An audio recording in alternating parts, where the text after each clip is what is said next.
வணக்கம். நம்ம ஜாதகத்தில்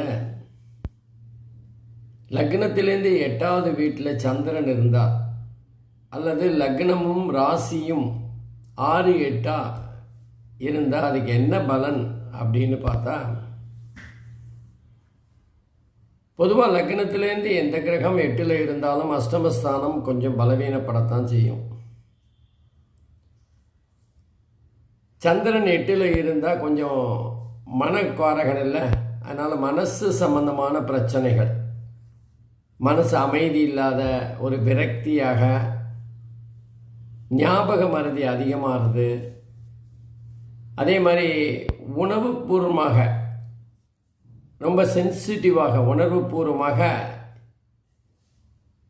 மேலே போகிறது, கீழே வருது, 2 படி ஏறினா 1 படி இறங்கிறது, எதிர்பாராத இழப்புகள், எதிர்பாராத அவமானங்கள், இதெல்லாம் கிடைக்கக்கூடிய வாய்ப்புகள் இருக்கும்.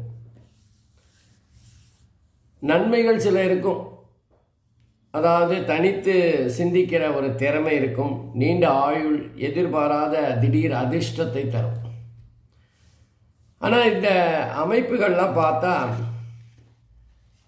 சந்திரன் இப்போ 8ல் இருந்தால் கண்டிப்பாக கெடுபலன் தானா அப்படின்னு கேட்டால், இல்லை எனக்கு 8ல் சந்திரன் இருக்கு ஆனால் நல்லா இருக்கே அப்படின்னு சில பேர் சொல்லுவாங்க. உண்மையிலே சந்திரன் 8ல் இருந்தால் அந்த 8வது வீட்டுக்குரிய அதிபதி லக்னாதிபதிக்கு பகையாக இருந்தால் கெடுபலன்களைத்தான் சந்திரன் தருவார்.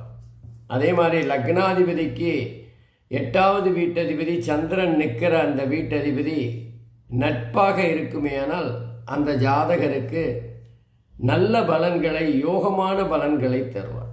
உதாரணமாக இப்போ நீங்கள் மேஷ லக்னம் அப்படின்னு வச்சுருந்தீங்கன்னா, மேஷ லக்னத்துக்கு 8வது வீடு விருச்சிகம், அந்த இடத்துல நட்பாக இருக்கிறதுனால ரொம்ப ரொம்ப சூப்பராக நல்ல பலங்கள், யோகமான பலன்களை தருவார். அதே மாதிரி ரிஷபத்துக்கு பகையாக இருக்கிறதுனால கெடுபலன், மிதுனத்துக்கு நட்பாக இருக்கிறதுனால நல்ல பலன், கடகத்துக்கு பகை கெடுபலன், சிம்மத்துக்கு நட்பாக இருக்கிறதுனால நல்ல பலன், கன்னிக்கு பகை அதனால் கெடுபலன், துலாத்துக்கு நட்பு, விருச்சிகம் பகை, அதே மாதிரி தனுசு நட்பு, மகரம் பகை, கும்பம் நட்பு, மீனம் பகை. இந்த மாதிரி பகையாக இருக்கிற இடங்களெல்லாம் கெடுபலன்களை, அதே மாதிரி நட்பாக இருக்கிற இடத்துல நன்மையான பலன்களை தருவார். நன்றி.